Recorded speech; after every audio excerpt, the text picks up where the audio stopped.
बरारी ग्वालियर से, जहां मुख्यमंत्री कन्यादान योजना में बड़ा फर्जीवाड़ा हुआ है। 51,000 रुपए लेने आधा दर्जन जोड़ों ने की दूसरी बार शादी। जी हां, आपको बता दें, दस्तावेज जांचने के बाद भी शादीशुदा होने का खुलासा हुआ है। 3 जोड़ों को दोबारा विवाह करवाया गया है। एक जोड़ा डरकर भागा। जी हां, भितरवार के मंडी प्रांगण में बुधवार को ये तय सम्मेलन हुआ है। आपको बता दें, खबर ग्वालियर से आ रही है, जहां मुख्यमंत्री कन्यादान योजना में बड़ा फर्जीवाड़ा हुआ है। 51,000 के लिए आधा दर्जन जोड़ों ने दूसरी बार शादी कर ली है। आगे की तमाम जानकारी लिए हमारे साथ जुड़ चुके हैं ग्वालियर से स्टेट हेड इमरान खान। बताएं इमरान, क्या है पूरा मामला?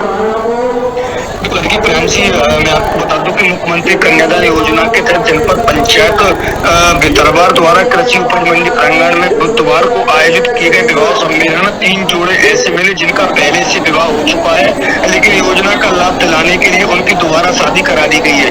खास बात यह निकलकर इसमें पूरी आई है कि जो आवेदन जनपद पंचायत को प्राप्त हुए थे उनमें से एक दिन पहले ही मंगलवार को 4 जोड़े पहले से शादीशुदा मिले थे और जिस पर उन्हें अपात्र कर दिया गया था। इसके बाद भी 3 जोड़ों को दोबारा से विवाह करा दिया गया। इस कारनामे में समिति द्वारा की गई खाना पूर्ति की जांच की भी कहीं न कहीं स्पष्ट तरीके से पोल खुलती नजर आ रही है। मैं आपको बता दूं, सम्मेलन में कुल 96 जोड़ों का विवाह संपन्न कराया जाना था, लेकिन 92 जोड़े ही शादी सम्मेलन में पहुंचे और इसमें तो बात निकल कर आई है। खास बात है कि इन जोड़ों में 4 जोड़े ऐसे थे कि जिनकी शादी पहले से ही हो चुकी थी। हालांकि इनमें से एक जोड़ा तो पकड़े जाने के डर से बाहर खड़ा हुआ, वहीं 3 जोड़ों को दोबारा से शादी करा दी गई है। मैं आपको बता दूं कि प्रियंका में लोकन जाटव निवासी पचौड़ा, इनकी शादी 30 फरवरी 2023 को हो चुकी थी, लेकिन 51,000 रुपए के लालच में इनकी शादी दोबारा बुधवार को फिर जनपद पंचायत द्वारा कराए गए विवाह सम्मेलन में करा दी गई है। भाई दूसरा केसेस जो है वो संगीता कुशवाहा छोटू कुशवाहा निवासी सांगनी की शादी भी 4 दिसंबर 2023 को हो चुकी थी,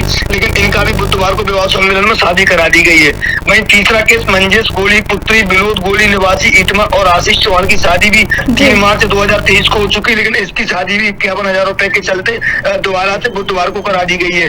भाई एक जोड़ा जो भागा है पहले से शादीशुदा एराय निवासी करिश्मा और आकाश जाटव की शादी करने सम्मेलन में पहुंचे थे, पर डर के मारे वहां से मौके से भाग गए। ये 4 केसेस ऐसे जो कि 2023 में अपनी शादी कर चुके हैं, लेकिन मुख्यमंत्री कन्यादान योजना के तहत जो 51,000 रुपए मिलने वाले उन रुपए को हड़पने के लिए अधिकारी कर्मचारियों की मिली भगत से दोबारा से शादी की और दोबारा से 7 फेरे भी ले लिए। एक कहीं ना कहीं कहा जाता है शादी का पवित्र रिश्ता बंधन जो होता है, उसके बाद दोबारा से 3 जोड़ों ने किस तरीके से विवाह किया है और अपने 51,000 रुपए के लालच के चक्कर में एक अपना पवित्र रिश्ता भी कहीं ना कहीं यहाँ पर खर्च किया। देखने वाली बात होगी कि इसमें जो अधिकारी है उन पर क्या कार्रवाई होती है, क्योंकि बिना अधिकारियों की मिली भगत से एक काम संभव नहीं हो पाता है। और जब मंगलवार को पड़ताल हो गई थी पूरे मामले की कि ये फर्जी है, तो उसके बाद फिर आकर शादी क्यों करा दी गई? प्रियांशी जी, इमरान 51,000 रुपए के चक्कर में दोबारा शादी कर ली, फॉर्म भी पास हो गए हैं, तो क्या इसमें अधिकारियों को कोई भी जानकारी नहीं थी, या यूं कहे कि उनका भी इसमें कोई ना कोई हाथ था?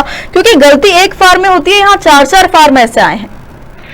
देखिए, मैंने आपको बताया प्रियांशी कि एक दिन पहले यानी कि शादी बुधवार को सम्मेलन होना थी और मंगलवार को 4 जोड़े जो मैंने आपको बताया 4 जोड़े पहले से शादीशुदा मिलने की सूचना कहीं ना कहीं इनको मिली थी और इनको अपात्र भी कर दिया गया था। जनपद पंचायत की जो सम्मेलन की जो समिति थी उसने अपात्र करने के बाद कैसे मामला पहुंचा और कैसे दूल्हा दुल्हन बनकर शादी में पहुंचे और उनकी शादी भी हो गई, सवाल यहाँ खड़ा होता है अधिकारी कर्मचारियों पर। और अगर अधिकारी कर्मचारियों को पता था कि ये अपात्र है तो फिर इनकी शादी क्यों कराई? और शादी कराने के बाद दी अब 51,000 रुपए का कहीं ना कहीं इनको लाभ लोचन देकर इस पूरे मामले में कौन सा अधिकारी या कौन सी जनपद पंचायत का जनपद सेक्रेटरी या सीईओ जो भी इसमें दोषी है उन पर कार्रवाई क्यों नहीं?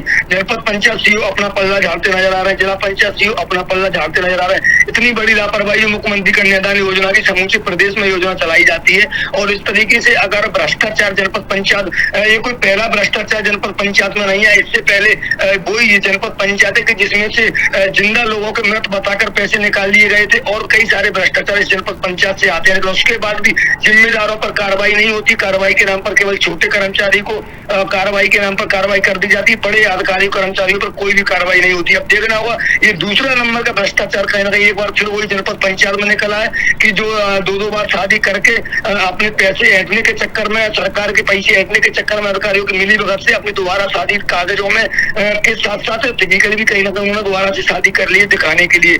अब इस पर तो दोषी है पूरे मामले को, तो उन पर क्या कार्रवाई होती है, कब तक कार्रवाई होती है क्या, और होती है नहीं भी होती तो ये आने वाले समय में देखना होगा। लेकिन इतनी बड़ी लापरवाही, सब कुछ पता होने के बाद भी आखिर क्या दोबारा से शादी कैसे कराई, सवाल यहाँ खड़ा होता क्या। जी इमरान, अधिकारियों का इसको लेकर क्या कहना है, क्योंकि कहीं ना कहीं से भ्रष्टाचार का नाम भी दिया जा रहा है।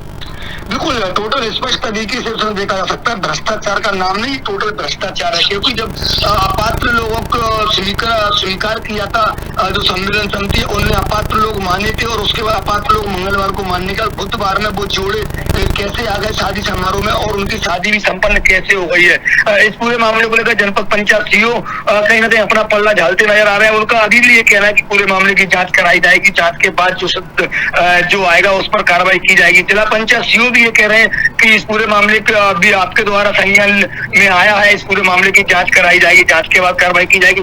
जांच कराने का उसमें कोई इतना बड़ा विषय ही नहीं है। स्पष्ट तरीके से कि जो 4 नाम है जो खबर मध्य प्रदेश छत्तीसगढ़ दिखा रहा है, वो नामों की कहीं ना कहीं शादी भी हो गई है। शादी होने के बाद उन पर किसी भी तरह के अभी तक कोई भी अधिकारी कर्मचारी पर ना तो कार्रवाई हुई है और ना ही उन पर कोई वो हुआ है। लेकिन अब देखने वाली बात होगी कि जांच के नाम पर ही केवल छोटे से कर्मचारी को कार्रवाई कर दी जाएगी, जो बड़े दोषी भी है इनमें, क्योंकि बड़े अधिकारी के बिना ऐसे कोई भ्रष्टाचार या बड़ा वो नहीं होता है। इससे पहले भी कई भ्रष्टाचार भितरवा जनपद में देखने को मिले हैं, और ये दूसरा भ्रष्टाचार मुख्यमंत्री कन्यादान योजना के तहत निकल कर आया है। अब देखना होगा जिला पंचायत सीओ या कलेक्टर या फिर जनपद पंचायत सीओ क्या अधिकारी कर्मचारी क्या कार्रवाई करते या नहीं करते, किस तरीके की कार्रवाई देखने में आती है। जी, तमाम जानकारी का आपका बहुत धन्यवाद इमरान जी। बता दें खबर ग्वालियर से है, जहां मुख्यमंत्री कन्यादान योजना में बड़ा ही फर्जीवाड़ा हुआ है।